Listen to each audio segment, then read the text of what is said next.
اللهم صل على سيدنا محمد الفاتح لما خلق الخاتم لما سبق الناصر الحق بالحق والهادي الى صراطك المستقيم وعلى اله أعوذ بالله من الشيطان الرجيم بسم الله الرحمن الرحيم وبه نستعين اللهم اغفر لنا وارحمنا ولوالدينا ولمشايخنا ولأساتذتنا ولمصنف هذا الكتاب اللهم صل على سيدنا محمد وعلى آل سيدنا ومولانا محمد. നമ്മൾ കഴിഞ്ഞ ക്ലാസ്സിൽ പറഞ്ഞു വച്ചത് ഒരു മനുഷ്യൻ്റെ പോരായ്മകൾ മനസ്സിലാക്കി അതിനെ ഇല്ലായ്മ ചെയ്ത് ഒരു സാലിക്കായ മനുഷ്യൻ മുന്നോട്ട് പോകുമ്പോൾ ഇനി അവൻ്റെ ഹൃദയത്തിൽ അല്ലാഹു തആല വരുത്തുന്ന മാറ്റങ്ങളെ കുറിച്ചാണ് ഇനി പറയാൻ പോകുന്നത്. 5 തരം ഉൾക്കാഴ്ചകളെ കുറിച്ച് പറയുന്നുണ്ട് ഈ കിതാബിൽ. ബഹുമാനപ്പെട്ട ഇബ്നു അതാഇല്ലാഹി സിക്കന്ദരി തങ്ങൾ 3 ഉൾക്കാഴ്ചയെ കുറിച്ചാണ് പറയുന്നത്. പക്ഷേ ഇതിൻ്റെ ശറഹിൽ അല്ലാമ ഇബ്നു അജീബ റളിയല്ലാഹു അൻഹു 2 ഉൾക്കാഴ്ചകളെ കുറിച്ചും കൂടി പറയുന്നുണ്ട്. അതും കൂടി മനസ്സിലാക്കിയിട്ട് നമുക്ക് ഇതിലേക്ക് വരാം. ഒന്നാമത്തെ ഉൾക്കാഴ്ച എന്ന് പറഞ്ഞാൽ പേരിലെ ഉൾക്കാഴ്ച ഉണ്ടാവുള്ളൂ. അത് ഫാസിദായ ഉൾക്കാഴ്ചയാണ്. ആ ഉദാഹരണം പറയാൻ ഒരു വ്യക്തി പറയാണ് താജ്മഹൽ ഇല്ല എന്ന് പറഞ്ഞാൽ നമ്മൾ സമ്മതിക്കോ? താജ്മഹൽ ഇല്ല എന്ന് പറഞ്ഞപ്പോൾ നമ്മൾ സമ്മതിക്കോ? കാരണം നമ്മൾ പല ആൾക്കാരും താജ്മഹൽ കണ്ട ആൾക്കാരാണ്. അല്ലെങ്കിൽ കണ്ണ് കാണാത്ത ഒരാൾ പറയാണ് സൂര്യൻ എന്തില്ല, പ്രകാശമില്ല എന്ന് പറയും. സത്യത്തിൽ സൂര്യന് പ്രകാശമുണ്ട്, പക്ഷെ അത് കാണാനുള്ള കണ്ണ് ആ വ്യക്തിക്കില്ല എന്നാ പറയാം. എനിക്കാണ് ഫാസിദായ ഉൾക്കാഴ്ച എന്ന് പറയാം. ഫാസിദായ ഉൾക്കാഴ്ച. ഇനി രണ്ടാമത്തെ ഒരു ഇനുണ്ട്. ഈ രണ്ടാമത്തെ ഇനെന്ന് പറയുന്നത് അത് കാഴ്ച ഉണ്ടാവും, പക്ഷെ ദുർബലമായ കാഴ്ചയാണ്. ദുർബലമായ കാഴ്ച എന്ന് പറഞ്ഞാൽ കുറെ നന്മകൾ ഒരുപാട് ചെയ്യും, അതോടുകൂടെ തന്നെ എന്ത് ചെയ്യും, ആ നന്മകളെ തിന്മകൾ മറക്കും. മൂപ്പര് നിസ്കരിക്കുന്നുണ്ട്, ദിക്ർ കുറെ ചെല്ലുന്നുണ്ട്, സ്വലാത്ത് ചെല്ലുന്നുണ്ട്, മറ്റു കാര്യങ്ങളൊക്കെ ചെയ്യുന്നുണ്ട്, പക്ഷെ അതോടുകൂടെ തിന്മകളുണ്ട്. അപ്പൊ ഈ തിന്മകൾ ഈ കാഴ്ചയെ മറക്കും. ഇങ്ങനത്തെ 2 ഉൾക്കാഴ്ച, ഇത് രണ്ടും ശരിക്കും ഫാസിദായ ഉൾക്കാഴ്ചകളാണ്. ഇതും കഴിഞ്ഞിട്ട് 3-ാമത്തെ 4-ാമത്തെയും 5-ാമത്തെയും ഉൾക്കാഴ്ചകളെ കുറിച്ചാണ് ഇബ്നു അതാഇല്ലാഹി സിക്കന്ദരി തങ്ങൾ ഈ ക്ലാസ്സിൽ എന്ത് ചെയ്യണത് പറയണത്. നോക്കാം നമുക്ക് ഇൻഷാ അല്ലാഹ്. ശുആഉൽ ബസീറത്തി യുഷ്ഹിദുക ഖുർബഹു മിൻക. കേട്ടോളൂ ട്ടോ. ശുആഉൽ ബസീറത്തി, ഉൾക്കാഴ്ചയുടെ കിരണങ്ങൾ. ഉൾക്കാഴ്ചയുടെ കിരണങ്ങൾ അല്ലെങ്കിൽ ജ്വാല എന്നൊക്കെ പറയും നമ്മൾ. ഉൾക്കാഴ്ചയുടെ കിരണങ്ങൾ യുഷ്ഹിദുക, നിനക്ക് കാണിച്ചു തരും, ഖുർബഹു, അള്ളാഹുവിന്റെ സാമീപ്യം, മിൻക, നിന്നോടുള്ള. അപ്പോ ഒരു സാലിക്കായ ഒരു മനുഷ്യൻ ആ സാലിക്കായ മനുഷ്യന്റെ ഹൃദയത്തിൽ അള്ളാഹു നൽകുന്ന നൂറിനെ കുറിച്ചാണ് ഈ പറയണത്. ശുആഉൽ ബസീറത്തി, ഉൾക്കാഴ്ചയുടെ കിരണങ്ങൾ, യുഷ്ഹിദുക, നിനക്ക് കാണിച്ചു തരും, ഖുർബഹു, അള്ളാഹുവിന്റെ സാമീപ്യം, മിൻക, നിന്നോടുള്ള. ഒരാള് കുറെ ഇബാദത്തുകൾ ഇങ്ങനെ ചെയ്യുമ്പോ അള്ളാഹുവിന്റെ ഭാഗത്തുനിന്ന് അവന്റെ ഹൃദയത്തിലേക്ക് ഒരു കാറ്റടിച്ചു വീശും, ഒരു മഹബത്തിന്റെ കാറ്റ്. എന്നാൽ അതൊരു വിശാലമായ നിലക്ക് ഉണ്ടാവൂല. ആ മഹബത്തിന്റെ കാറ്റ് അടിച്ചു വീശിക്കഴിഞ്ഞാൽ പിന്നെ അവന് എപ്പോഴും നന്മ ചെയ്യാൻ ഉത്സാഹം തോന്നും. അതാണ് ഒന്നാമത്തെ ഉൾക്കാഴ്ച. നന്മ ചെയ്യാൻ വല്ലാത്ത താല്പര്യം ഉണ്ടാവും. ജമാഅത്തിന് നേരത്തെ പോണം, മാതാപിതാക്കളെ പരിപാലിക്കാൻ തോന്നും, ദിക്റുകൾ സദസ്സ് ഉണ്ടാവുമ്പോൾ അതിൽ പോകാൻ തോന്നും, ദിക്റുകൾ ധാരാളം ചെല്ലാൻ തോന്നും, ഒരുപാട് നന്മകൾ ചെയ്യാൻ തോന്നും. അതോടൊപ്പം തന്നെ തിന്മ ചെയ്യാൻ അവന് ലജ്ജിക്കും. കാരണം എന്താണ്?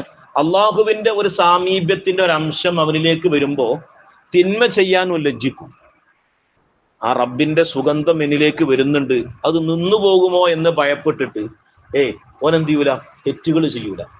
അങ്ങനെ മനസ്സിലാക്കുന്നുണ്ട്, എന്ത്, എൻ്റെ റബ്ബ് എൻ്റെ കൂടെ ഉണ്ട്, ഞാൻ ചെയ്യുന്ന കാഴ്ചകളൊക്കെ റബ്ബ് എന്ത് ചെയ്യുന്നുണ്ട്, കാണുന്നുണ്ട്, അവൻ എൻ്റെ സമീപസ്ഥനാണ്.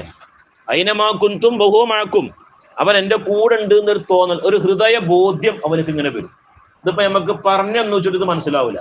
ഇതൊക്കെ അനുഭവിച്ചാൽ മാത്രം മനസ്സിലാകുന്ന ഒരു കാര്യമാണ്. എല്ലാവരും അനുഭവിച്ചാൽ മാത്രം മനസ്സിലാകുന്ന ഒരു കാര്യമാണ്. അപ്പൊ ഇങ്ങനെ ഉണ്ട് എന്ന് മനസ്സിലാക്കുക, നമ്മൾ അതിനുവേണ്ടി പ്രയത്നിക്കുക. അല്ലാഹു സുബ്ഹാനഹു വ തആല തൗഫീഖ് ചെയ്യട്ടെ. അപ്പൊ ഒന്നാമത്തെ ഉൾക്കാഴ്ച എന്ന് പറഞ്ഞാല് ശുആഉൽ ബസീറത്തി, ഉൾക്കാഴ്ചയുടെ കിരണങ്ങൾ, യുഷ്ഹിദുക നിനക്ക് കാണിച്ചു തരും, ഖുർബഹു അള്ളാഹുവിന്റെ സാമീപ്യം. അള്ളാഹു തആല ഇങ്ങനെ അടുത്താന്നുള്ളത് നിന്നോട് വളരെ അടുത്താന്ന് എന്ത് ചെയ്യും, നിനക്ക് ഇങ്ങനെ കാണിച്ചു തരും. അതിന് മഹാന്മാര് പറഞ്ഞൊരു പേര് നൂറുൽ അഖ്ൽ എന്ന, ബുദ്ധിയുടെ പ്രഭ. അവന്റെ ബുദ്ധിക്ക് മൂർച്ച കൂടുന്ന സമയത്ത് ഒരു പ്രത്യേക നൂറാനിയത്ത് അല്ലാഹു തആല അവനെ സൃഷ്ടിക്കും. നൂറുൽ അഖ്ൽ എന്നും അതുപോലെ ഇൽമുൽ യഖീൻ എന്നൊക്കെ എന്ത് ചെയ്യും, അതിന് പറയും.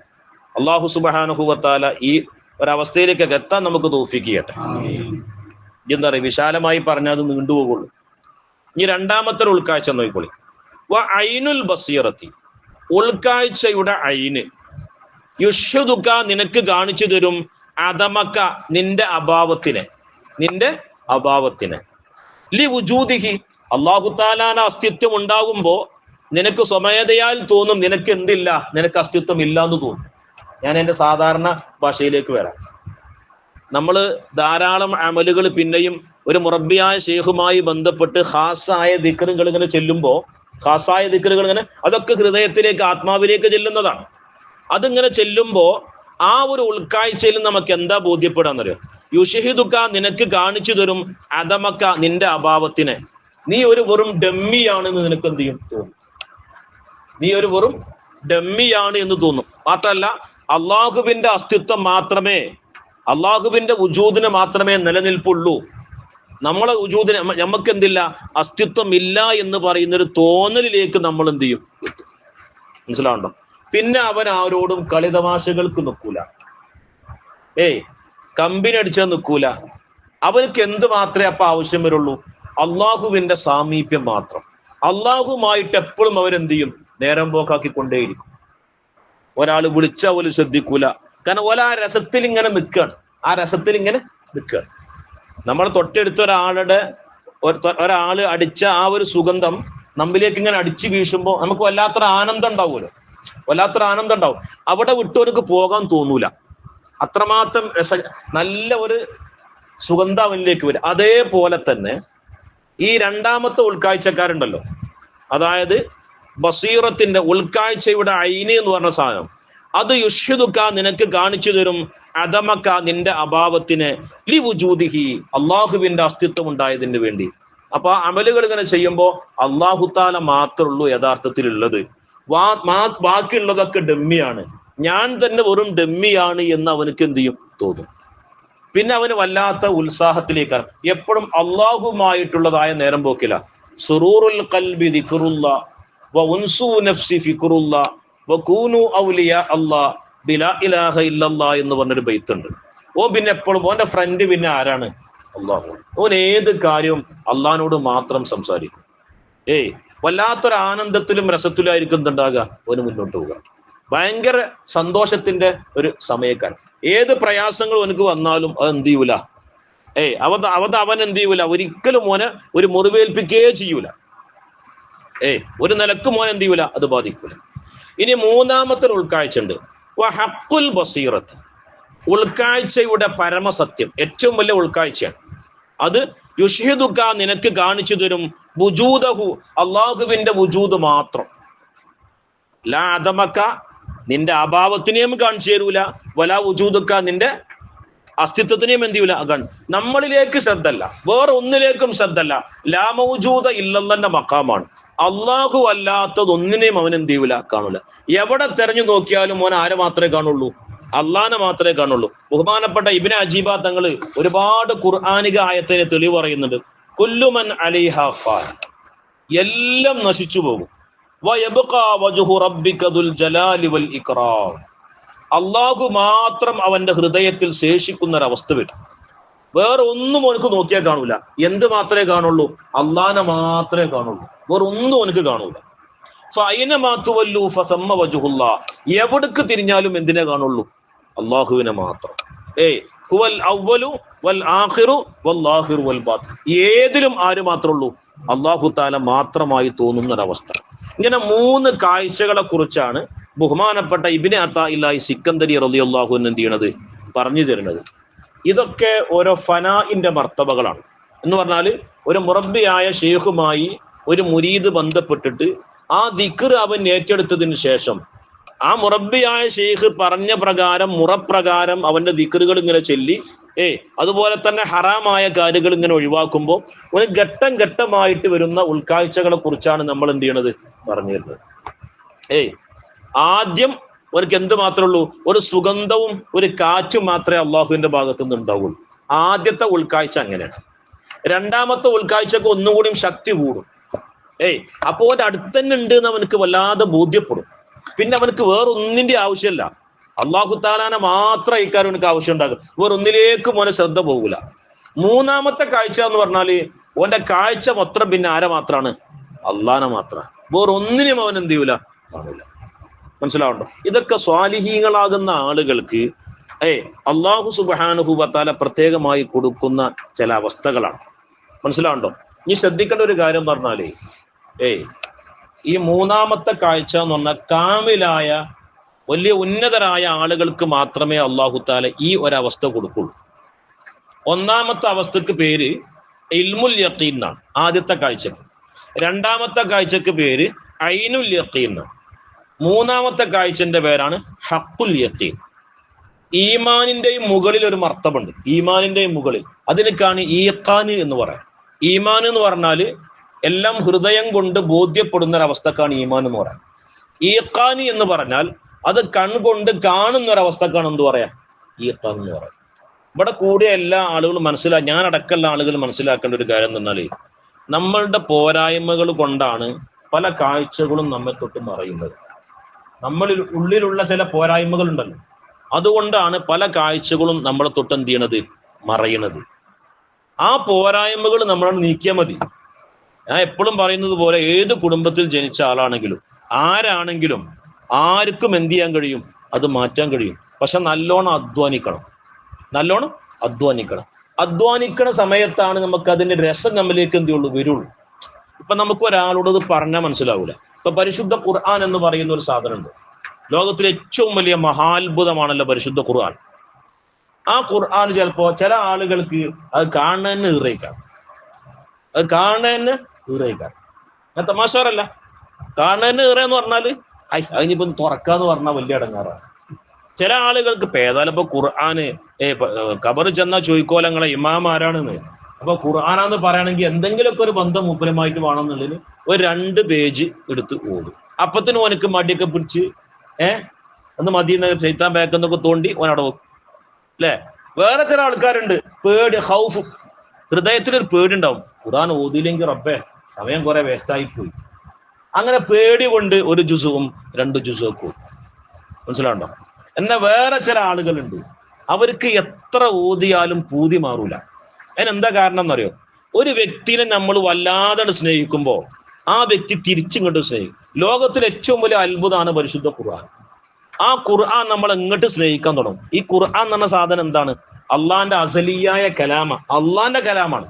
അതൊരു പുസ്തകത്തിൽ അതൊരു ഏടിൽ എഴുതിയെന്നുള്ളൂ. ആ സാധനം ആരെ കലാമാണ്? അള്ളാഹുവിന്റെ കലാമ. അപ്പൊ ഈ ബന്ധം ആരോടാണ് ഉണ്ടാകുന്നത്? സത്യത്തിൽ ഖുർആനോടാണ് ബന്ധമെങ്കിലും ആ ബന്ധം ആരോടാ ഉണ്ടാകുക? അപ്പൊ ഓന്റെ ഹൃദയത്തിൽ അറിയാതെ ഒരു സ്നേഹം ഇങ്ങോട്ട് വരലാണ്. സ്നേഹം എന്ന് പറഞ്ഞ സാധനം ത്വബഈയാണ്. ഇപ്പൊ ഞാനൊരു ഉദാഹരണം പറയാം. ഞാനൊരു പെണ്ണിനെ കണ്ടു, എനിക്ക് അതിനെ വല്ലാതെ ഇഷ്ടം തോന്നിയപ്പെടുന്നു. ഞാൻ പറയാണ് മേമാലിയാക്കാനോട്, നിങ്ങൾ അതിനെ ഇഷ്ടപ്പെടണം എന്ന് പറഞ്ഞാല് മൂപ്പർക്ക് തോന്നിക്കൊള്ളണമെന്നുണ്ടോ? ഇല്ല. ഞാൻ കണ്ട പെണ്ണിനെ എനിക്ക് ചിലപ്പോൾ എന്തുണ്ടാവുള്ളൂ, ഇഷ്ടം ഉണ്ടാവുള്ളൂ. നിങ്ങൾ കണ്ട പെണ്ണിനെ എനിക്ക് ഇഷ്ടം ഉണ്ടാവില്ല, നിങ്ങൾക്കേ ഇഷ്ടം ഉണ്ടാവുള്ളൂ. കാരണം സ്നേഹം എന്ന് പറയുന്ന സാധനം ത്വബഈ, പ്രകൃതിയായിട്ട് ഇങ്ങോട്ട് വരുന്ന ഒരു സാധനമാണ് സ്നേഹം. പക്ഷെ ആ സ്നേഹം വരുത്താൻ നമുക്ക് കഴിയും. ഏതൊരു സാധനവുമായി കൂടുതൽ ബന്ധപ്പെടുമ്പോൾ ആ സ്നേഹം അറിയാതെ ഇങ്ങോട്ട് വരും. പല ആൾക്കാർക്കും എന്താണ് ഈ ഹുബ് എന്ന് പറഞ്ഞാൽ അറിയില്ല. അപ്പൊ നമ്മളൊക്കെ ഒരുപാട് ഹുബിനെ കുറിച്ചൊക്കെ നമ്മൾ പല ക്ലാസ്സുകളും നടത്തിയിട്ടുണ്ട് അല്ലെ. ഇപ്പൊ 2 കൊല്ലമായിട്ട് ഏകദേശം ആ ഒരു വിഷയം തന്നെ സംസാരിക്കണത്. പക്ഷെ എന്നാലും എങ്ങനെയാണ് ഈ ഹുബ് വരിക എന്നുള്ളത് അവർക്ക് മനസ്സിലാവുന്നില്ല. അത് ഏതൊരു സാധനവുമായി നമ്മൾ കൂടുതൽ ഇടപഴകുമ്പോൾ സ്വാഭാവികമായി നമ്മൾ ഹൃദയത്തിലാണ് കയറി പറ്റലാണത്. മനസ്സിലാവുണ്ടോ? അപ്പൊ ഖുർആാനുകളൊന്നും ഓതിയേക്കാണ്, നിരന്തരമായിട്ട് ഓതിയേക്കണം. അറിയാതെ ആ ഒരു മഹബത്ത് എന്ത് ചെയ്യും, നമ്മിലേക്ക് ഇങ്ങനെ വന്നുകൊണ്ടിരിക്കും അല്ലെ? ഒരു മഹാന് എപ്പോഴും ഖുർആൻ ഓതും. അപ്പൊ അദ്ദേഹത്തോട് ഒരാൾ ചോദിച്ചു, നിങ്ങൾ എന്താ ഖുർആൻ ഓതിട്ട് നിങ്ങൾക്ക് ഒരു വെറുപ്പ് വരാത്തത്? അപ്പൊ മൂപ്പര് പറഞ്ഞൊരു മറുപടി ഉണ്ട്, എടോ ഇതെന്റെ ഹൃദയം, എന്റെ പ്രണയഭാചനം എനിക്ക് എഴുതിയ കത്തുകളാണ്. നിനക്ക് ഏറ്റവും ഇഷ്ടമുള്ള ഒരാള് വല്ലാത്ത രസത്തില് പ്രണയത്തിന്റെ എല്ലാ ഭാഗങ്ങളും ഉൾപ്പെടുത്തിയിട്ട് കത്തെഴുതി കഴിഞ്ഞാൽ എത്ര വട്ടം എടുത്ത് വായിച്ചു? അത് എത്ര വട്ടം നമ്മൾ പിന്നെയും എടുത്ത് വായിച്ചു അല്ലേ? അതേമാതിരി എൻ്റെ റബ്ബിന്റെ പ്രണയലേഖനം എനിക്ക് എത്ര വായിച്ചാലും ബോധ്യ മാറുന്നില്ല. ആ ഒരു അവസ്ഥയിലേക്ക് നമ്മൾ എത്തണം. എന്നാൽ നമ്മുടെ ഹൃദയത്തിനേക്ക് എന്തുണ്ടാവും? ആ ഹൃദയത്തിന്റെ കണ്ണു തുറക്കും. നമുക്ക് അള്ളാഹുവിന് എന്ത് ചെയ്യാൻ കഴിയും? അള്ളാഹുവിനെ കാണാൻ കഴിയും. ഈ ദുനിയാവിൽ വെച്ചുകൊണ്ട് തന്നെ അസ്മാ സിഫാത്തുകളിലൂടെ അള്ളാഹുവിനെ എന്ത് ചെയ്യാനും അറിയാനും കാണാനൊക്കെ കഴിയും. പക്ഷെ അതിന് നമ്മൾ അധ്വാനിക്കണം. ഈ നിലക്കുള്ള അധ്വാനങ്ങൾ പോരാ. നന്നായിട്ട് നമ്മൾ എന്ത് ചെയ്യണം? നമ്മൾ നിസ്കാരം കറക്റ്റ് ആയിരിക്കണം, ജമാഅത്ത് കറക്റ്റ് ആയിരിക്കണം. അതുപോലത്തെ ഒരാളോടുള്ള പെരുമാറ്റം, ഒരാളുടെ സ്വഭാവം മാറുക എന്ന് പറഞ്ഞാൽ നല്ല പണിയാണ്. പക്ഷെ ഇബാദത്തുകൾ കൊണ്ട് ഒരാളെ സ്വഭാവം എന്ത് ചെയ്യാൻ കഴിയും? മാറ്റാൻ കഴിയും. ഹുബ്ബ് കൊണ്ട് ഒരാളെ സ്വഭാവത്തിന് എന്ത് ചെയ്യാൻ പറ്റും? മാറ്റാൻ കഴിയും. അതുകൊണ്ട് നമ്മൾ നല്ലോണം എന്ത് ചെയ്യണം? അധ്വാനിക്കണം. അധ്വാനിച്ചു കഴിഞ്ഞാൽ ആദ്യം നമുക്ക് ഉണ്ടാകുന്ന പ്രകാശം ഏതിന്റെ പ്രകാശമാണ്? ശുആഉൽ ബസീറ, ഇൽമുൽ യഖീനാണ്. ഇൽമുൽ യഖീൻ. അതിലൂടെ അള്ളാഹുവിന്റെ ഭാഗത്തു നിന്നുള്ള ഒരു ദിവ്യപ്രകാശത്തിന്റെ ഗന്ധം നമ്മിലേക്ക് വരും. രണ്ടാമത്തെ പ്രകാശം എന്ന് പറഞ്ഞാൽ പിന്നെയും നമ്മൾ അതിൽ പിന്നെയും ഇബാദത്ത് ചെയ്യുമ്പോൾ രണ്ടാമത്തെ പ്രകാശമാണ്. അതായത് ഐനുൽ ബസീറ, ഐനുൽ യഖീൻ എന്ന് മഹാന്മാർ അതിന് പറയും. മൂന്നാമത്തത് അള്ളാഹുവിനെ മാത്രം കാണുന്ന ഏറ്റവും ഉന്നതമായ അവസ്ഥയാണ്. ആ അവസ്ഥ എത്തിക്കഴിഞ്ഞാൽ പിന്നെ നമ്മൾ എന്ത് പറഞ്ഞാലും അത് നടക്കും. അത് അള്ളാഹു താല ആദ്യം നമ്മോട് പറഞ്ഞതാ. അള്ളാഹു താല ആദ്യം സുന്നത്തായ ഇബാദത്തുകൾ കൊണ്ട് നിങ്ങൾ എന്നിലേക്ക് അടുത്തു കഴിഞ്ഞാൽ നിങ്ങളെ പറയുന്ന നാവ് ഞാനാകും, കാണുന്ന കണ്ണ് ഞാനാകും, കേൾക്കുന്ന കാത് ഞാനാകും അല്ലെ? ബഹുമാനപ്പെട്ട ഹനബി ബിൻ ഹയ്യാൻ എന്ന് പറയുന്ന സഹാബി ഉവൈസുൽ ഖർനിയുടെ അടുത്തേക്ക് വന്നപ്പോ ഉവൈസുൽ ഖർനി പറഞ്ഞില്ലേ, ഈ സമയം ഇതാ രണ്ടാം ഖലീഫ ഉമർ ബിൻ ഖത്താബ് റളിയല്ലാഹു അൻഹു വഫാത്തായിരിക്കുന്നു എന്ന്. ആ സമയത്ത് ഹനബി ബിൻ ഹയ്യാൻ എന്ന് പറയുന്ന സഹാബി പറഞ്ഞു, അതൊരിക്കലും സംഭവിക്കൂല, ഇന്നെ എങ്ങോട്ട് പറഞ്ഞയച്ചത് ആരാണ്? ഉമർ റളിയല്ലാഹു അൻഹു ആണെന്ന്. ആ സമയത്ത് എന്തേ ഉവൈസുൽ ഖർനി പറഞ്ഞത്? എന്റെ അള്ളാഹു എന്നോട് കളവ് പറയില്ല. അബൂ ലുഅ്ലുഅത്തിന്റെ കടാര കൊണ്ട് കുത്തേറ്റിട്ട് രണ്ടാം ഖലീഫ ഉമർ ബിൻ ഖത്താബ് റളിയല്ലാഹു അൻഹു വഫാത്തായിരിക്കുന്നു. ഹനബി ബിൻ ഹയ്യാൻ റളിയല്ലാഹു അൻഹു ചെന്ന് നോക്കുമ്പോൾ ആര് വഫാത്തായിട്ടുണ്ട്? ഉമർ റളിയല്ലാഹു അൻഹു വഫാത്തായിട്ടുണ്ട്. അതാണ് സത്യത്തിൽ നമ്മൾ നേരത്തെ പറഞ്ഞ ഹഖുൽ ബസീറ എന്നുണ്ട്. അള്ളാഹുവിനെ മാത്രം കാണുന്ന ആളുകൾക്ക് അള്ളാഹു കൊടുക്കുന്ന ഒരു പവറാണ്. അള്ളാഹു സുബ്ഹാനഹു വ തആല അത് അറിയാനും അനുഭവിക്കാനൊക്കെ അള്ളാഹു നമുക്ക് തൗഫീഖ് ചെയ്യട്ടെ. റബ്ബനാ തഖബ്ബൽ മിന്നാ ഇന്നക അൻതസ് സമീഉൽ അലീം വതുബ് അലൈനാ ഇന്നക അൻതത് തവ്വാബുർ റഹീം. അസ്സലാമു അലൈക്കും വറഹ്മത്തുള്ളാഹി വബറകാതുഹു.